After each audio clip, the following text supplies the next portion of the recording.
return of the Championship is just around the corner, and of course this video we're going to take a little look at each and every one of the 24 teams, of course, coming at you this campaign. Who's going to go up to the Premier League and who's going to go down to, of course, League One. That's my predictions, and they're coming at you next.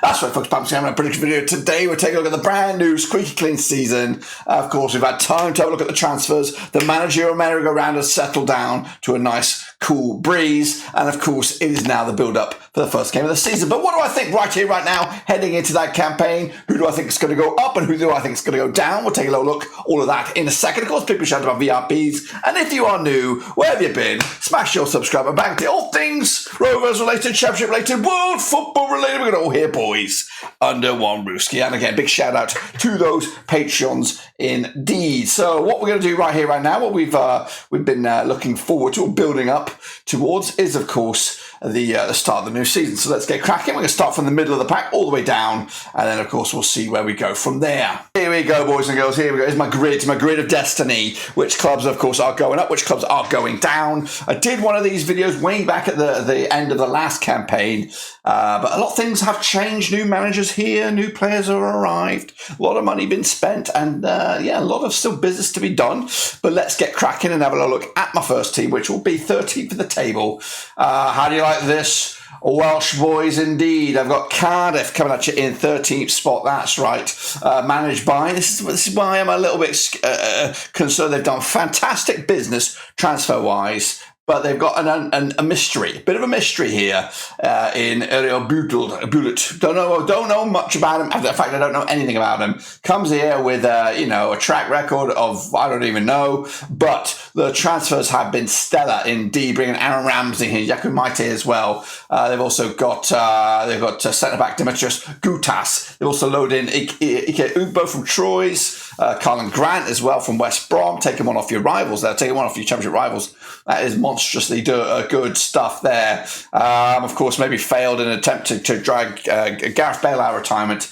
But as that stands, it's not too shabby. A bit of a clean-up as well, losing likes of Connor Wickham, Gavin White, amongst others. Mark Harris has gone to Oxford United. So a lot of the deadwood has been gone. Of course, they've still got Callum Robinson up top who will score goals. This team, on paper, has some good players. But will they gel as a team? Will they gel under the new manager? That's why I have them in the middle of the road. They could be stellar. This manager could be a surprise package, like a Valorant Ishmael from the Barnsley days. But for me, I just don't know. So middle of the road for me. Joining in them in around that spot is 14th, and it's Hull City. That's right. Again, managed by Liam Rossini, one of the young promising managers on the books these days, transfer wise. Bringing in Xavier Simons from Chelsea, of course. Not much activity to really get us off our seats. They did bring Jason Luculo from Sparta Rotterdam. Liam Delap, though, coming in on loan. Ruben Variagri, a left back from Sporting. So some additions, four decent additions, I would say. Players going out. We're looking at Callum Jones, one of the Vegans. Yeah, not much loan-wise. Callum Elder gone to Derby County. But again, bit of a mystery about these guys. Not too sure. They could be very active in the transfer market as it comes to a close. But right here, right now, I have them sitting into 14th, which is middle of the road for the time being. Next up, of course, we have it's Preston North End in 15th spot. That's right. Ryan Lowe, the governor these days, of course, transfer-wise, gonna be European, I think. Hang on a minute, I've got to get to the right page. Yeah, they went... they brought in the likes of what we got going on here. They brought in Mads Franco Jensen from Odense. They got in actually Calvin Ramsey from Liverpool. Good signing at the back there. Leighton Stewart up top as well. Can score goals. Will Keane from Wigan coming in undisclosed. Dwayne Holmes, big signing as well. They did lose Daniel Johnson, which will be a major loss for them. A talisman for Preston North End. But money's tight. Have they got enough up front? We'll see about that. But yeah, middle of the road for me, 15th. A little bit of a downgrade, you would imagine, from last season. So for me, 15th, it is Preston North End. Near them is that's a tricky one. Stoke City, that's right. Still managed by Alex Neil, of course. Transfer-wise, bringing in, of course, Daniel Johnson, we just mentioned him. Andre Vignal coming into Martino from the Portuguese League. Ben Pearson from Bournemouth, big signing. Edna Stevens as well from Sheffield United. Also, Mark Travers coming in from Bournemouth, big signing for the goalkeeping department. Also, a couple of guys from Wolves as well. Losing Sam Klukas, of course. Nick Powell's gone out the door. Phil Jagielka, Morgan Fox as well. Again, decent signings, strong signings, championship level signings. And of course, Alex Neil's a smart cookie. Had a great back end or middle of the back end of the season, but of course, kind of fell off the planet a little bit. This whole season. So can they get it right this time around? They could, but I just don't see it for me. Going down into 16th, of course. Bit of surprise when it's 17th now. It is Swansea City, of course, coming at you with a new coach these days. Martin's gone off to Southampton. We'll talk about them later. We've got Michael Duff coming in from Barnsley. Fantastic coach for Barnsley. A little bit, of course, a little bit sour towards the end, losing in the playoffs. But did well for Barnsley, trying to get back at the first attempt. But they did not make it. But he's made the switch here. And, of course, they have been very, very busy, of course. Players going out. Of course, Joe Latablier is now at Coventry. Ryan Manning now at Southampton. Michael Obafemi officially gone to Burnley. Carl Joseph gone to Blackpool. In exchange, or maybe even on the other way, we got to Jerry Yates coming in for Blackpool. Goal scoring machine at League One. And, of course, at the Championship. Josh Keeman, one of the sought-after players, coming in from Exeter as well. And a bit of an assist machine, Josh Ginley, coming in from Hearts. So we'll see how they fare in that regard. Some good players, solid players. We'll keep it a hold of Joel Perreault is massive. And I've got a feeling that they may have to fight hard tooth and nail to keep a hold of him as the transfer window will come to a close. So for me, 17th, I've got Swansea City. That's right. Get to 18th spot now. And again, another difficult one to call here. It is Birmingham. Again, been very, very positive in the transfer market. They did make a bit of money, but they've managed to bring in some quality replacements. John Eustace, the manager, another young, exciting coach. So Tahiti Chong's gone to Luton Town, probably around about 4 million was the fee banded around, but they've not been slack in bringing in the players. Now this could be maybe too good a player or too many players all at once, but they've got Lee Buchanan from Werder Bremen, quality left back, Kishi Anderson from Blackpool, Dean Sanderson, solid centre back there from Wolves, Siriki Dembele from Bournemouth. That is a done deal. He is in over the line. He is now a Birmingham player through. Koyi Moyoshi, free transfer from Antwerp. Very good, strong signing for the right back department. I think Ethan Laird as well, Man United. Of course, Christian Belic, permanent deal from Derby. And Tyler Roberts from Leeds United. Some solid signings. But I have them way down here in 18th. Why is that? Maybe I just think it's too much too soon. I could be well wrong with this one. So I'm going to hold my hand up already with a little bit of but I'm just going to go for my gut. Maybe just too many too soon. Maybe next season is the season for Birmingham. A bit of a transitional season with such a humongous. And to be honest with you, not many players have gone out. So we'll see how that fares anyway. So for me, Birmingham in 18th, that's right. Into 19th, again, is going to upset the apple cart a little bit. It is Millwall, and it is Gary Rowett, of course. Now, Millwall bringing in a couple of players, of course. They brought in Kevin Nesbitt, goal-scoring machine, Joe Bryan at left-back. They've also got Casper De Noor from a Belgian side there, Wes Harding. Players going out, the likes of Mason Bennett has gone to Burton, Scotland Loan's gone to Gillingham. So no major sales yet. What am I going on here? There we go. Sorry about that. But the likelihood is that Zian Fleming will probably be sold to maybe compensate for the losses or the expenditure of Kevin Nesbitt. Duncan Watmore, of course, was fantastic for them last season. They have got a squad that is improving very, very much so. But I just think that I don't know, just the mesh of everything is just going to go. Maybe a bit of a hangover from the good couple of positive seasons. I think they're due for a clanger. I think this is the season for Millwall to have a shitter. Next up, of course, in 20th spot, Sheffield Wednesday. That's right. They brought in a good manager, I feel. I thought Sicko is a great manager. I did wonders last time in the Championship, but I just felt that they got rid of the previous manager a bit harshly. Darren Moore did a fantastic job despite having a massive headache for the playoff semi-final, get them over the line in the end. Transfer-wise, I don't think it's been very, very positive for them. They have actually, looking at them now, they've brought in a couple of loanees or some free transfers, but nothing really to kind of shake the boardwalk here a little bit for the Championship. A lot of players going out as well, big turnaround for players. So I feel they're so as a big question mark remains over them. I don't know how secure Xisco is going to be at this job, and if he doesn't get off to a fantastic start, I think he could be in jeopardy very, very soon. So for me, Sheffield Wednesday will just about survive, but we'll see how they go on from there. So into 21st spot it is, of course, Neil Warnock's boys. That's right, Huddersfield Town. They're just going to hang on. I don't know if that's going to be good enough for Huddersfield or if it's going to be good enough for Neil Warnock to stay in the job or plan a long-term thing. You can't realistically plan a long-term thing with Neil Warnock at charge. He's retired about 17 times. But I just feel the quality is a little bit lost there. They've lost a lot of key players. Dwayne Holmes gone to Preston. Grant's gone, of course. Matey boy. There's a lot of outgoings for Huddersfield, not much incomings at the moment. So it seems to be a balancing the books kind of season. It would be just enough though, hanging in the league at 21st. But going down, my first team to go down will be 22nd spot, and it will be Plymouth Argyle. That's right, fantastic to have them in this league. Fantastic as well for Stephen Schumacher, taking over, of course, where Ryan Lowe left off, but actually went the distance this time around.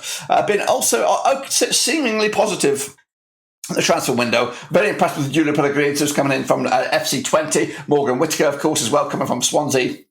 Some good positive signings. They did lose some goals in Niall Ennis, which I hope is a good thing for us. But still, I think the quality might be a little short when you look at the team as a whole.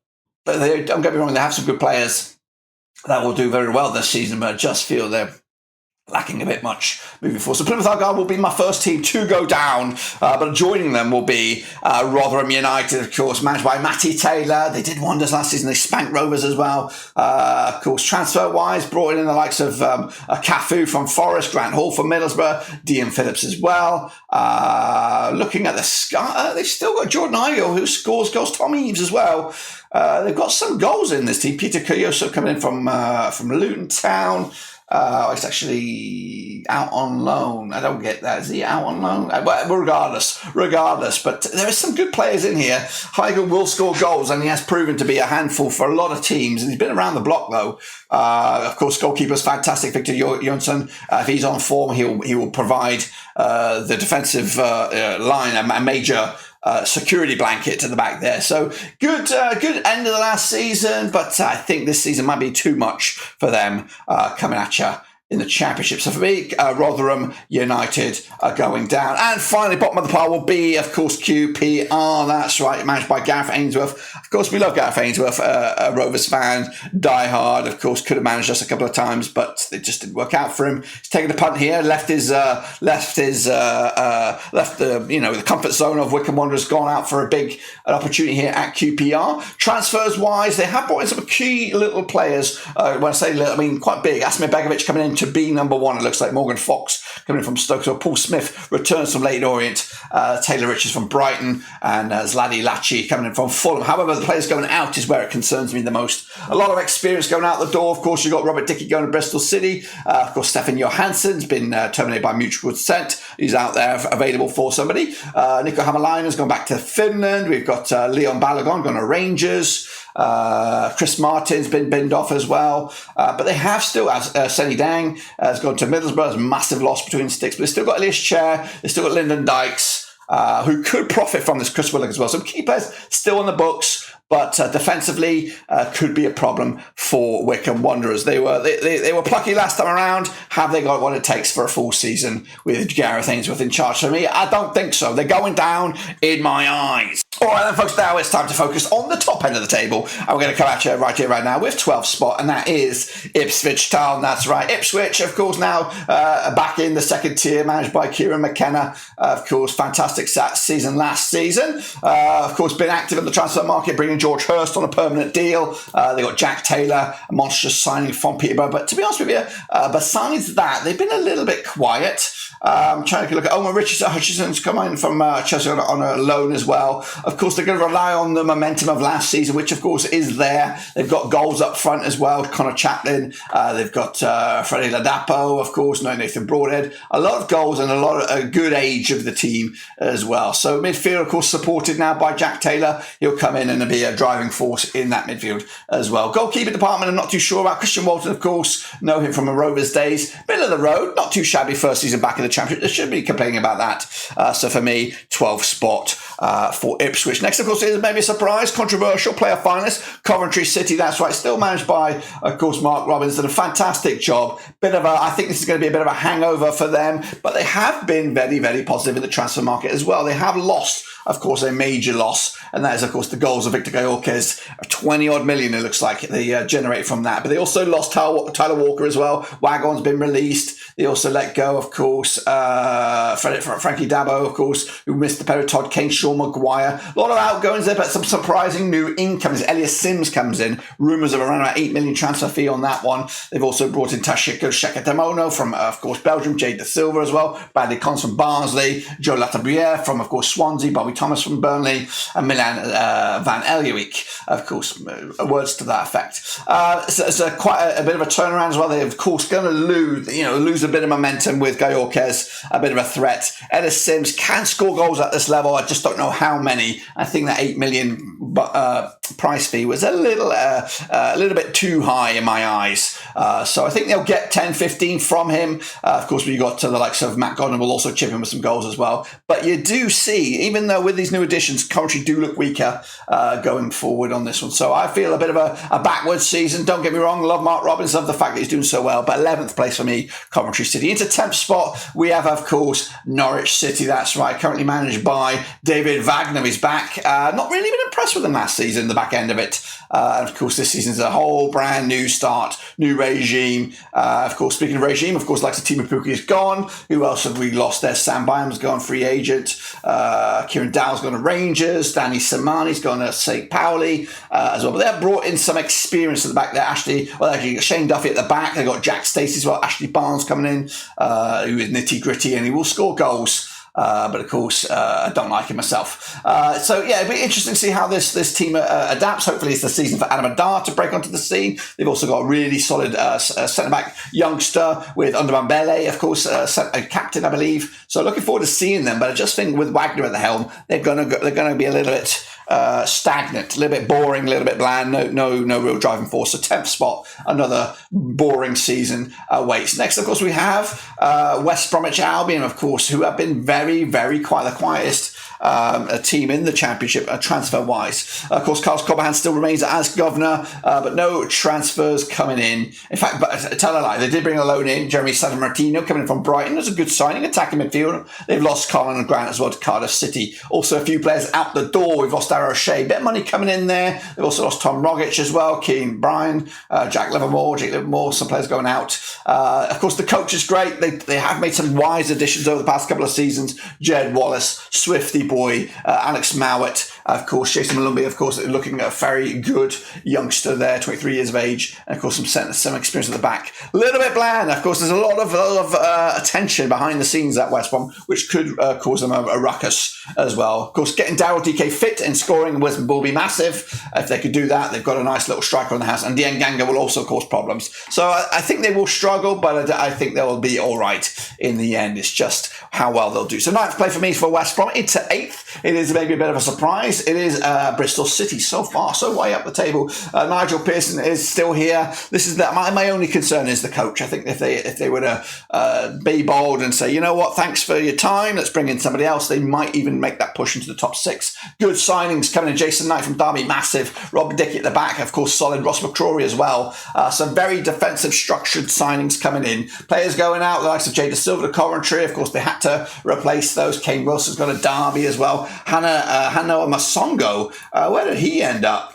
He's a good age, 22 years of age. Where is he? Let's bloody get him in there. I'd have a piece of that action. I'm not sure why that happened, that transpired, but he's gone. I think this is a good, strong side. Tom Conway scored goals last season. Of course, they've still got their little gem there, Alex Scott, for the time being. Selling him, though, I don't know if that'll be so detrimental. If they could sell him and maybe bring in a replacement for, a quarter of the value of what they're going to sell him for, I think they'll do all right. So for me, safe, very good season for them, up to 8th.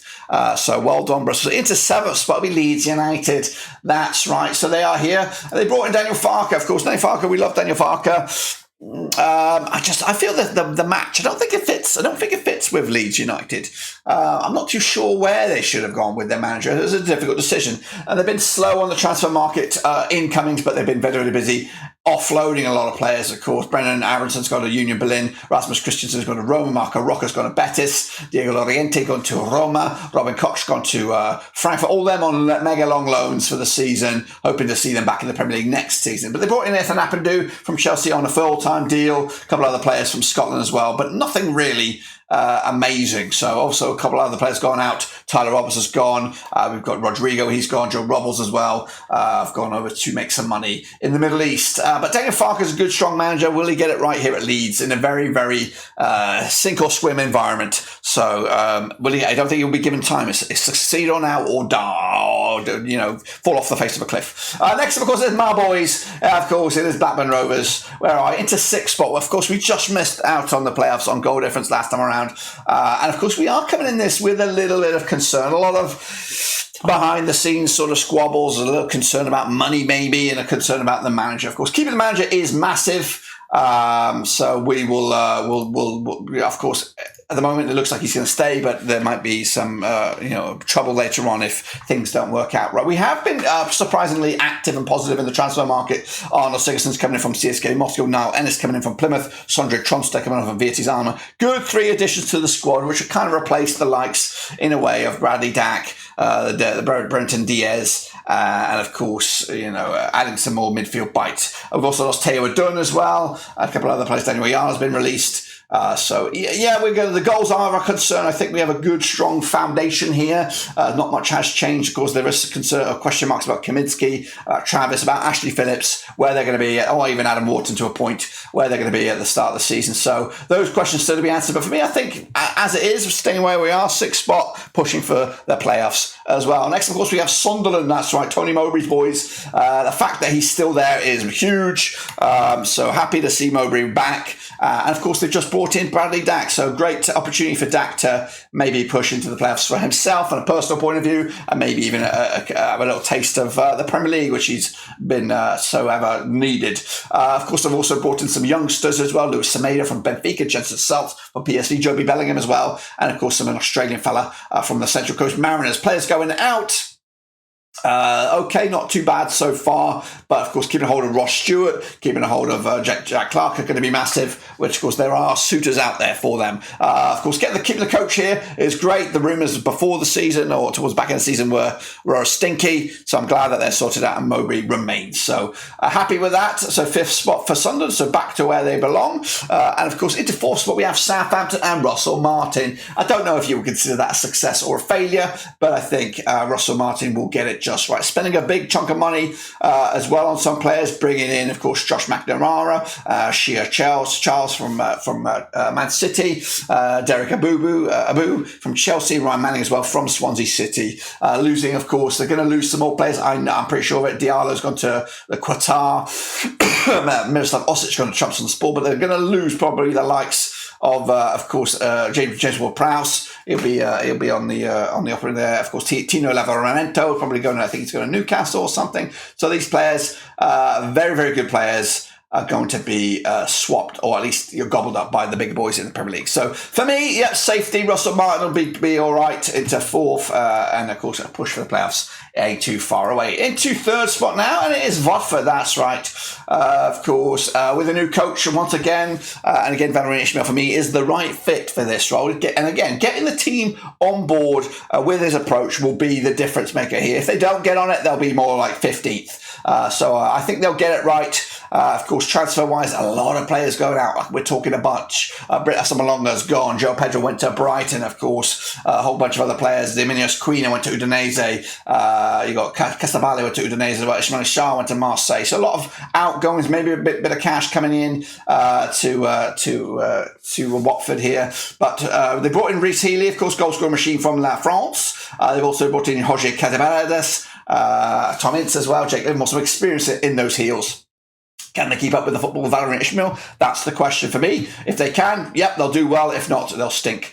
Sink like a stone. So third place for me for Watford, but into second spot is, of course, Leicester City. There they are, of course. This is, again, coach-wise, not too sure about it. Enzo Marescasca, of course, he should do well with what's in front of him, the tools that are there. Of course, selling a lot of key players as well, going out the door. James Maddison's gone, Amate's gone, Bertrand's been released, Johnny Evans is at Man United for the time being, Mendy's gone as well, Perez, Sochu at the back there, Tillmans, Harvey Barnes, a lot of outgoings, a lot of money generated though. They have brought in some players, Matt Hermanson between the sticks, Connor Cody, Harry Winks as well. So they've spent around about, 15, 25 million pounds already. They're spending the cash. They have to succeed or it could be a financial disaster. And it's a top spot, of course. It is Middlesbrough. That's right. Michael Carrick did a fantastic job with the Borough last season. Of course, this campaign, they'll want to go one better into the automatics and maybe even champions as well. So keeping a hold of Trevor Akpom is massive for them.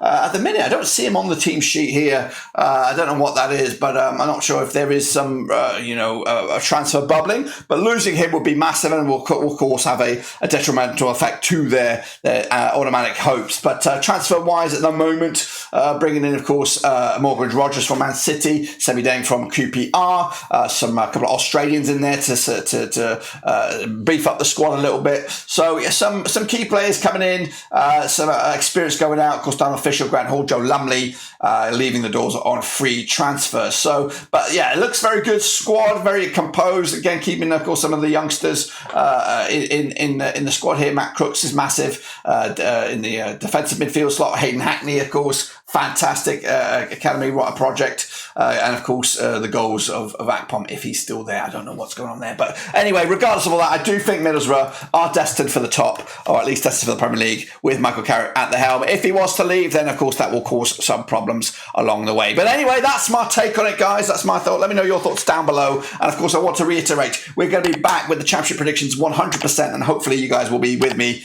along the way. We're going via the Super Brew. So if you've done it last time around, just go back, re-register, and we'll see you there. Otherwise, of course, look forward to the first match day predictions. All the details will be included in that. And of course, that is just around the corner as well. The next, either tomorrow or the day after, it'll be there. So make sure to check that out. But until then, guys, subscribe, thumbs up, hit the little bell. Of course, we'll see you soon for the next one, whenever that is.